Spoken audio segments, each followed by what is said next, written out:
happy Valentine's Day. I hope you guys have had a wonderful day with your loved ones. But I've got a love story for you. You know, Auntie Cuckoo's always got a good love story for you. Before we get started, please don't forget to like, share, and subscribe to my YouTube channel, Storytime with Auntie Cuckoo, Kookoo, and let's do it. So, being Valentine's Day and all, I thought I'd give you guys like a true love story. Now, you know it's a real love story because this took place back in 1861, right? So that's like a serious love long story, right? That's like some serious, like Shakespeare shiznit. I don't know. Anyways, so let me tell you about it. This, like I said, takes place back in 1861 in Las Vegas, New Mexico on the Santa Fe Trail, which was very thriving at the time. Like I said, we're in the 1800s. So, there is a gorgeous, beautiful key player, like usual, Paula Angel. She is 19 years old and known as the It Girl. If you don't know what an It Girl is, let me explain it to you. It's someone who has it all. She's gorgeous inside out. She's got an amazing family, especially back in the 1800s. Like, important thing was like your pedigree, your family, whatnot. Women didn't have a lot to give or offer, unfortunately. So not only was she gorgeous, beautiful, friendly, charming, kind, but she had an amazing family.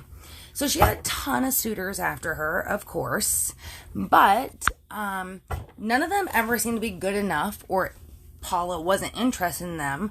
But more importantly, her mother didn't approve. So Paula wasn't on it. You know, back then it was important what your parents thought. So, as it should be today, but things are different now. Anyway, so it wasn't until she was working one day, and she spent her time as a seamstress during the days, and at night she spent alone. Like I said, it's not like it is nowadays, where we just go out to bars, hang out, and do what we do. That's not the way it was. So she was alone a lot until she met this very, very handsome and charismatic young man, Juan Miguel Martin. Let's get that right. Juan Miguel Martin, 22 years old, handsome, you know, charismatic, charming, he was a whole package for her. She literally like saw him, met him, and was like, put your chin back up. In love, head over heels. Not only that, Juan also came from an amazing family and had a good pedigree. So, they locked eyes and kind of met, but before we even get deep into the story, I want to remind you guys that this again is in 1861, where the most important thing that a woman can have, the most valuable thing a woman can have is her virtue, her virginity. Like, that is the most important thing. And the best thing that a woman had, like her biggest prospect, was marriage. Like, that's how you were going to get anywhere in life and have a good life, was who you married. Again, back in the 1800s. All right, we know it ain't like that today. But, so, she's like head over heels. He asks her out and she's like, oh, this is it. My happily ever after. Finally. Hearts type thing. Well, good old Juan, Rico Suave, he had other priorities. So, I explained before, virginity was huge. You wait until you're married to like share your flower with your man. Well, Juan is like wooing her, and like men today, let's be honest, begging and pleading like, I'm gonna be your husband anyways. What's the difference if we do it now or do it in a month when we're married? Bounce, go, wow. I love you, baby. I'm gonna marry you. So, I mean, women got desires too, right? So she gives in. She thinks he's gonna marry her. So she's like, okay, we can do it. You're gonna marry me, I'm gonna marry you. We're good, and I love you, you love me, and things are feeling good. So bounce, go, wow. So she does it. Well, despite being good looking and whatnot, Juan had some different characteristics. Keep in mind, after they bounce, go, wow, Juan literally is holding in his hands her reputation, her value, her good name, because she slept with him. And if they don't get married, like, you know, so literally in his hands, he's holding this. Well, Juan He's got a good name, and he's good looking, he's charismatic, and he's handsome. But Juan, he likes to live on the wild side. What Paula didn't know is that Juan enjoyed spending his time with ladies of the night. I think we still call them that technically nowadays, but back then that meant prostitutes. Seedy bars with prostitutes. That's what Juan did with his time. Well, Paula and Juan, both being very prominent, good-looking, come from good families, even though it's in the 1800s or 1861, whatever, even though they don't got social media, cell phones, texts, whatever, word freaking traveled. It got around real quick. And everyone started whispering and talking behind Paula's back, like, yo, the dude that she thinks is gonna marry her is spending nights with prostitutes, the ladies of the night. Devastating. Could you imagine what Paula's thinking? She gave up her one true asset, which I don't really believe that, but back then they did. Her one true asset, her virtue, her virginity to this man, to find out that he's just a skirt chaser, a player, hanging out with hookers at the night. Devastated. Paula is not only devastated, she's actually humiliated, ashamed. I mean, this is her family name, the whole shebang. So she finds out that Juan is like every other scumbag and just a skirt chaser, wannabe player. So he has taken her virginity, her most valuable asset, and she feels at this point like, even though she's disgusted with him, she has no choice but to marry him. She's given him her most valuable asset. So in her mind, she thinks, not only do I have to, but I need to marry this man. So he plays her one last time. He's like, yeah, Paula, you're right. And you know what? I did take your virtue. I took your virginity. I will marry you. We'll meet tomorrow with the priest. I'll meet you tomorrow morning with the priest. So Paula goes home to Mama, who has not approved of any men, except for Juan when they thought he was decent. And she goes home and she's singing and she's happy and she's like, happily ever after.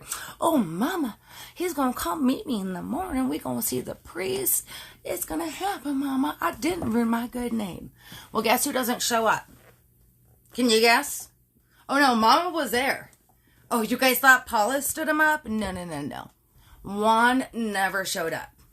Well, like I said, word travels quickly in these small towns back in the 1800s, even without social media. So Paula finds out the truth about Juan. Not only is he a skirt chaser and a player, I'm not a player, I just crush a lot type style, but come to find out, Juan is 22 years old, married with 5 children. 22 years old, married, 5 children. Well, he's out with the ladies of the night and wooing Paula and the whole shebang, right? Like, WTF. What up, cereal?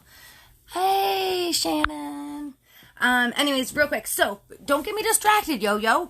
Anyways, so she finds out that he's actually married. He's got 5 children of his own, the whole 9 yards. So, she finally figures out, the whole thing of what's going on, and she makes a decision. I'm going to confront him. So she goes home, and she gets all done up, which any girl who's ever been played or tried or hurt or whatever, we know. We go get our hair did, our nails done, makeup, best outfit, prim, prop, push, do the whole thing, popping boobs up, and she's like, I'm going to find him. I'm going to confront him. So she did. She put on her best attire. She got all propped up and ready. And she knows where he hangs out, the seedy part of town. So she goes and she finds him. So now these 2 well-known members of society in this small town in the 1800s are standing out front of a saloon. And she's asking him, like, you took my virtue. You took my virginity. You promised to marry me. What is happening here? He leans over, grabs her by the face and says, you little fool. I never had any intentions of marrying you. Yeah. Push off the face. Turns his back. Well, surprise, surprise, mofo. Because Paula came ready with vengeance. She reached into her little bag and pulls out the knife that she brought for protection in this seedy part of town. And after he did the "you little fool" on her face, she stabs his ass in the back. Stabs him. Well, we can guarantee Juan wasn't expecting that. So he turns around and looks at her. And when he turns around, she stabs him again, right under the ribs, up into the chest. So now he's leaning over. Well, he's leaning over. She stabs him one last time in the back. That fatal friggin' blow that kills him. Yeah. Remember that when you're cheating on your girl. Pow, bitches. So she stabs him one last time. He dies. Well, Paula, she doesn't run off. She doesn't try and escape this or deny. She's like, yeah, I'm here. Yeah, I stabbed his ass. Lie to me. Steal my virtue. Ruin my name. Stab, stab, stab. How you like me now? So she doesn't run off because she feels completely justified. Now, to clarify to you guys, back in the old days, again, we're talking about the 1800s, I mean, she's not the first woman who's been scorned and her virtue taken and lied to or abused, whatever the case. And these things have happened before. And most times when it came to a jury or like bringing these cases, these women were given light sentences or literally allowed to walk free from the courtroom because of what they went through. I mean, everyone knew the virtue was the biggest thing. Your virginity was it. V card meant the world. Happy V-Day. Anyways, so they end up arresting Paula. Right? It's like, I'm like, V-Day. Craziness. So she ends up getting arrested, and his family, like I said before, had a lot of money. And like I said, many women walked free back in the days being scorned. Because his family had a lot of money, they wanted to make sure she paid. She paid for this crime and that she was charged with first-degree murder. So they not only hired the sleaziest lawyer they could find in the 1800s, I don't know what his name was, but I'm sure attorney scumbag or something, but also his family paid off the judge to ensure that she was charged with first-degree murder and she was sentenced to be hung. Hanged, right? Hung, right? I said it right. Anyway, so she goes to jail. While she's in jail, the sheriff, who's supposed to, be the one keeping order in town, literally spends his days, again, money talks and walks, right? Because of Juan, Super Pants Juan, and his family having money, the sheriff tortures this woman while she's in jail waiting to be hung. Every day he comes by her jail cell and rattles it against the bars and says, 5 more days till you're hanging.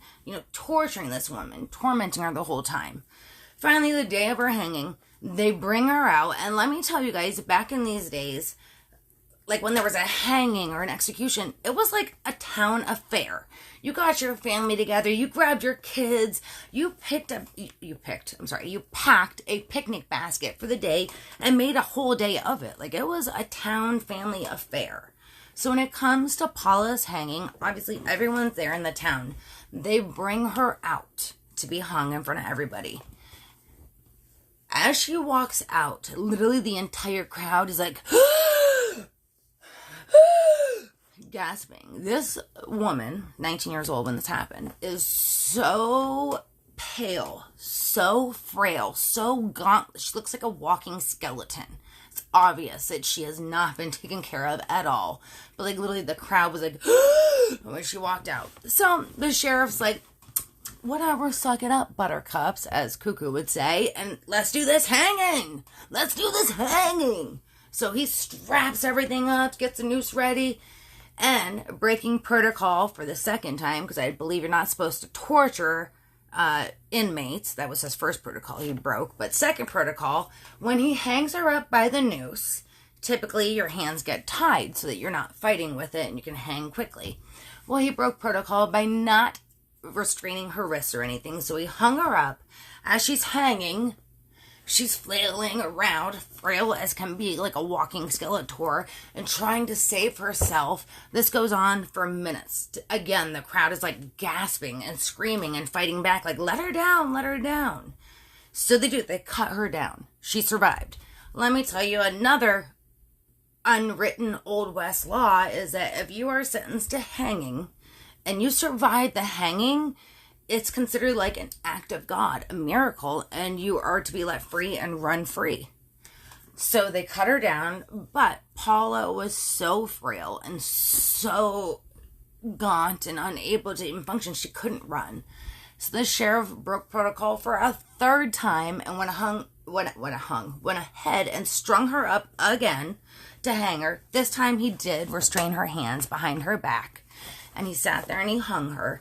I forgot, actually, and it's actually a real traumatic part, and I can't believe I forgot it. When she was hanging the first time, when her hands weren't restrained, and the crowd was screaming, like, let her down, the sheriff ran over and grabbed her friggin' legs and started yanking on them, trying to kill her before they cut her down. I forgot that part, sorry. Anyways, so they end up hanging her again. She does die, because he did it correctly the second time. So it was April, I believe, 1861, I apologize, April 1861, that Paula Angel was finally hung.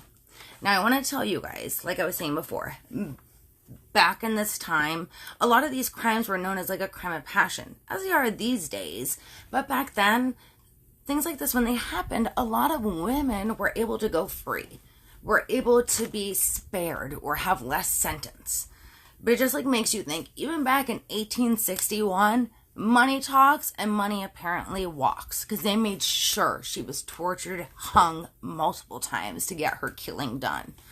Devastating and heartbreaking, right? So on that note, I want to wish you all a very happy Valentine's Day.